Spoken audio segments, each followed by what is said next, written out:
ಜೈ ಶ್ರೀರಾಮ್. ಹರೇ ಶ್ರೀನಿವಾಸ. ನಮ್ಮ ಚಾನಲ್ನ ಆತ್ಮೀಯ ಎಲ್ಲ ವೀಕ್ಷಕರಿಗೆ ಸ್ವಾಗತ ಮತ್ತು ನಿಮ್ಮ ನೆಚ್ಚಿನ ಶ್ರೀನಿವಾಸ್ ಗುರೂಜಿ ಮಾಡುವ ನಮಸ್ಕಾರಗಳು.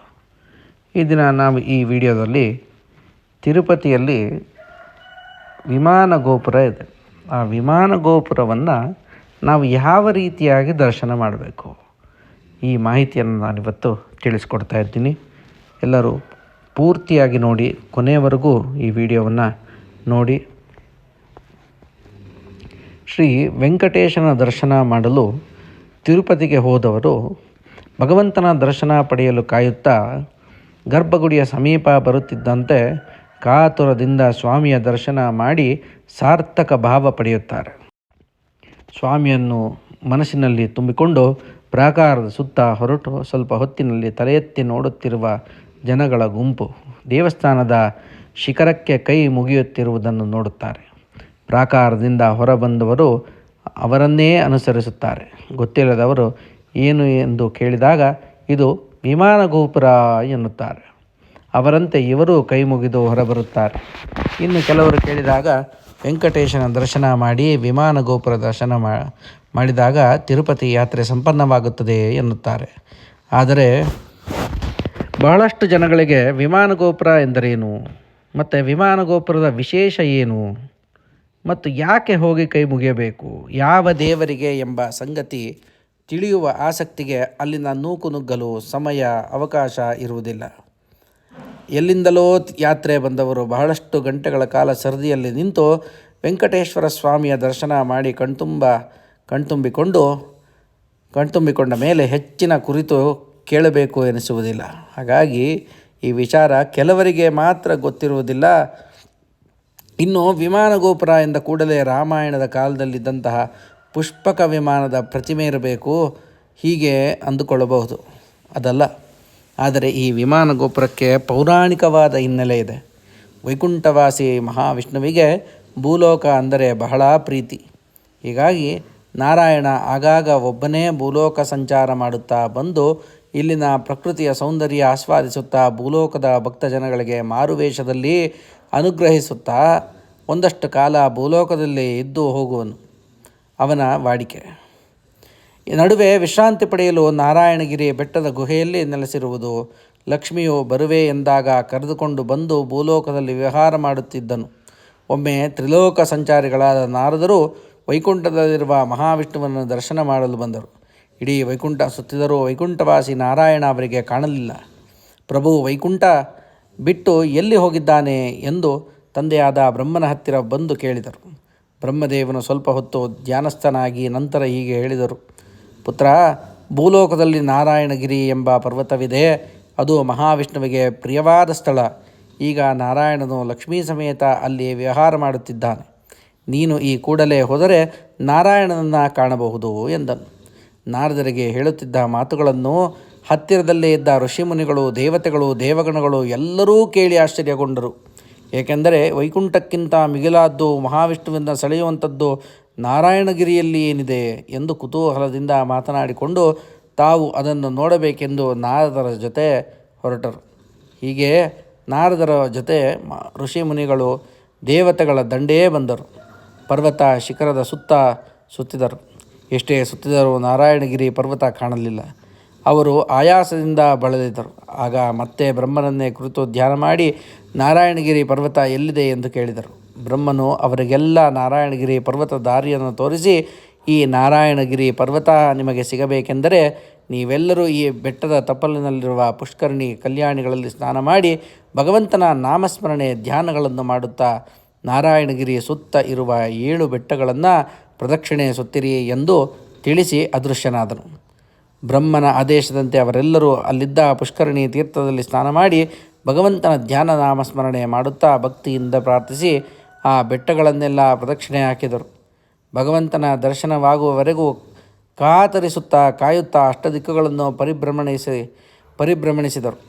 ಅವರ ಭಕ್ತಿಯ ಪ್ರಾರ್ಥನೆಗೆ ಒಲಿದನು ಎಂಬಂತೆ ಮಹಾವಿಷ್ಣುವಿನ ವಿಶ್ರಾಂತಿಧಾಮವಾದ ನಾರಾಯಣಗಿರಿ ಪರ್ವತದ ಮುಖ್ಯ ಸ್ಥಾನಕ್ಕೆ ಬಂದರು. ನಾರಾಯಣಗಿರಿ ಪರ್ವತ ಅದೆಂಥ ಪುಣ್ಯ ಪರ್ವತವಾಗಿತ್ತು ಎಂದರೆ ಸುತ್ತಲೂ ಔಷಧಿ ಸಸ್ಯಗಳು, ಗಗನಚುಂಬಿತವಾದ ಮರಗಳು, ಹೂಬನಗಳು, ವೃಕ್ಷರಾಶಿಗಳು, ಪುಷ್ಪಗಳಿಂದ ತುಂಬಿತ್ತು. ಗಿರಿಶಿಖರಗಳಿಂದ ಇಳಿದು ಬರುವ ಜಲಪಾತಗಳು, ರಮ್ಯ ಮನೋಹರ ವಿಹಂಗಮ ನೋಟ.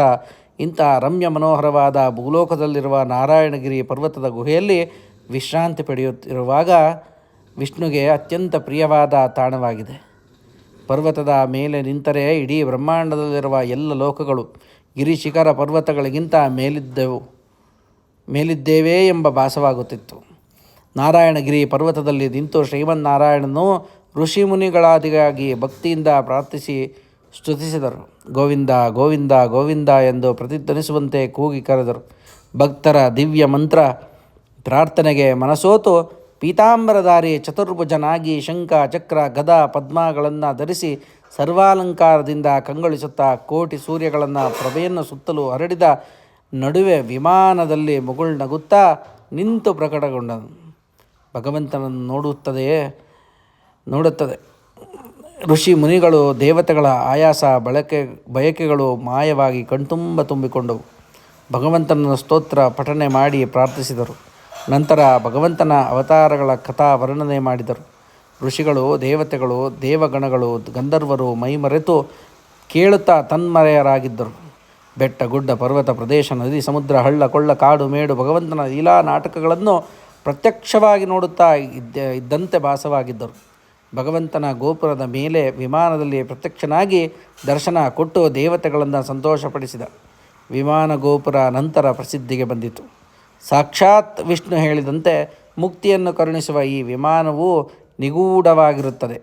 ಕಲಿಗಾಲದಲ್ಲಿ ಭಕ್ತರು ಕೃತಕ ವಿಮಾನವನ್ನು ನಿರ್ಮಿಸುತ್ತಾರೆ. ಅದರ ದರ್ಶನ ಭಾಗ್ಯ ಪಡೆದಾಗ ಅದರ ಪ್ರಭಾವವು ಇದರಷ್ಟೇ ಇರುತ್ತದೆ ಎಂದರು.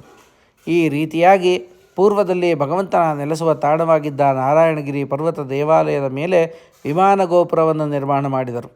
ಅದನ್ನು ದರ್ಶನ ಮಾಡಿ ಪರ್ವತದ ದರ್ಶನದಿಂದ ಕೃತಾರ್ಥರಾಗುತ್ತಾರೆ. ವೆಂಕಟೇಶ್ವರರ ಸನ್ನಿಧಾನದಲ್ಲಿರುವ ವಿಮಾನ ಗೋಪುರ ದರ್ಶನ ಮಾಡಿದರೆ ಸಕಲ ಪಾಪಗಳು ನಿವಾರಣೆಯಾಗುತ್ತದೆ. ಇದನ್ನು ಆನಂದದ ನಿಲಯ ಎಂದು ಕರೆಯುತ್ತಾರೆ. ಗೋಪುರಕ್ಕೆ ಚಿನ್ನದ ಲೇಪನ ಮಾಡಿದ್ದಾರೆ. ಬೆಳ್ಳಿಯ ಪ್ರಭಾವಳಿಗಳ ಮಧ್ಯ ರಾರಾಜಿಸುತ್ತಿರುವ ವೆಂಕಟೇಶನು ಭಕ್ತರನ್ನು ಅನುಗ್ರಹಿಸುತ್ತಿದ್ದಾನೆ.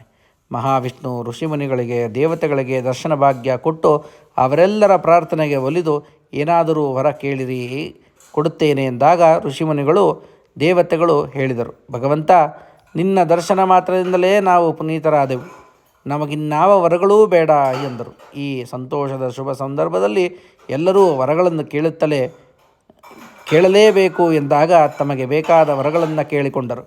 ಅಗಸ್ತ್ಯ ಮಹರ್ಷಿಗಳು ಭೂತ, ವರ್ತಮಾನ, ಭವಿಷ್ಯಗಳನ್ನು ತಿಳಿಯುವ ವರ ಬೇಡಿದರು. ಈ ವರದಿಂದ ಭೂಲೋಕದ ಮುಂದಿನ ಭವಿಷ್ಯವನ್ನು ವೀಕ್ಷಿಸಿದರು. ನೋಡಿ ನಡುಗಿದರು. ಕಲಿಯುಗದ ಪ್ರಭಾವದಿಂದ ಜನರು ಎಂತೆಂಥ ಸಂಕಷ್ಟಗಳನ್ನು ಎದುರಿಸಬೇಕೆಂದು ಚಿಂತಿಸಿದರು. ಹಾಗೆ ಭಗವಂತನಲ್ಲಿ ಈ ರೀತಿ ಪ್ರಾರ್ಥಿಸಿದರು, ಭಗವಂತ, ಕಲಿಗಾಲದಲ್ಲಿ ಜನರು ಕಲಿಯಿಂದ ಬಾಧೆಪಡುತ್ತಾರೆ. ಅವರ ಬಾಧೆ ನೋವುಗಳನ್ನು ಪರಿಹರಿಸುವ ಸಲುವಾಗಿ ಈ ಬೆಟ್ಟದಲ್ಲಿ ಶ್ರೀ ವೆಂಕಟೇಶನಾಗಿ ಇಲ್ಲಿಯೇ ನೆಲೆಸಿ ಬೇಡಿ ಬಂದ ಭಕ್ತರ ಸಂಕಟಗಳನ್ನು, ಕಷ್ಟಗಳನ್ನು ಪರಿಹರಿಸುವ ಮಾರ್ಗವನ್ನು ತೋರಿಸು ದೇವ ಎಂಬ ಅಗಸ್ತ್ಯ ಮಹರ್ಷಿಗಳ ಪ್ರಾರ್ಥನೆಯನ್ನು ಮನ್ನಿಸಿ ಭಗವಂತನು 7 ಬೆಟ್ಟಗಳ ಒಡೆಯನಾಗಿ ತಿರುಪತಿಯಲ್ಲಿ ನೆಲೆಸಿ ಭಕ್ತರನ್ನು ಕೈಬೀಸಿ ಕರೆಯುತ್ತಾ ಭಕ್ತರ ಸಂಕಟಗಳನ್ನು ಪರಿಹರಿಸುತ್ತಿದ್ದಾನೆ. ಬಂದ ಭಕ್ತರಿಗೆ ಜ್ಞಾನ, ಭಕ್ತಿ, ವೈರಾಗ್ಯ, ಆಯುರಾರೋಗ್ಯ, ಸಂಪತ್ತು ಅನುಗ್ರಹಿಸಿ ಭವಸಾಗರದಿಂದ ಮುಕ್ತಿಯನ್ನು ಕರುಣಿಸುತ್ತಿದ್ದಾನೆ. ಕೌಸಲ್ಯ ಸುಪ್ರಜಾ ರಾಮ ಪೂರ್ವಾ ಸಂಧ್ಯಾ ಪ್ರವರ್ತತೆ. ಉತ್ತಿಷ್ಟ ನರಶಾರ್ಧೂಲ ಕರ್ತವ್ಯಂ ದೈವಮಾನ್ನಿಕಂ. ಉತ್ತಿಷ್ಟ ಗೋವಿಂದ, ಉತ್ತಿಷ್ಟ ಗರುಡಧ್ವಜ, ಉತ್ತಿಷ್ಟ ಕಮಲಾಕಾಂತ, ತ್ರೈಲೋಕ್ಯಂ ಮಂಗಳಂ ಕುರು.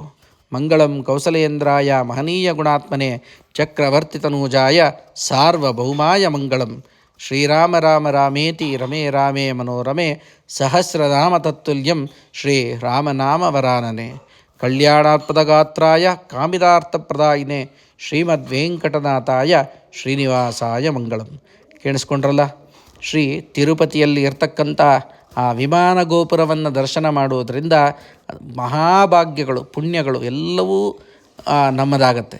ಹಾಗಾಗಿ ತಿರುಪತಿಗೆ ಹೋದವರು ಖಂಡಿತ ವಿಮಾನ ಗೋಪುರದಲ್ಲಿರುವಂತಹ ಶ್ರೀ ವಿಮಾನ ವೆಂಕಟೇಶ್ವರ ಸ್ವಾಮಿಯನ್ನು ಬೆಳ್ಳಿಯ ಒಂದು ಪ್ರಭಾವಳಿಯ ಹಿಂದೆ ಶ್ರೀ ವಿಮಾನ ವೆಂಕಟೇಶ್ವರ ಸ್ವಾಮಿ ಇದ್ದಾರೆ. ಅವರನ್ನು ನೀವು ದರ್ಶನ ಮಾಡಿದ್ದೆ ಆದರೆ ಒಳ್ಳೆಯ ಫಲಗಳನ್ನು ನೀವು ಸಿಗತ್ತೆ.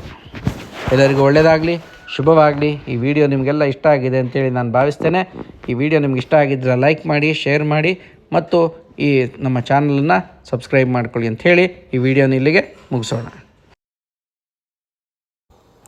ಮತ್ತು ಸನಾತನ ಧರ್ಮ ರಕ್ಷಣೆಗೆ ನಿಮ್ಮ ದೇಣಿಗೆ ಅಥವಾ ಕೊಡುಗೆಯನ್ನು ಸಲ್ಲಿಸಬಹುದು.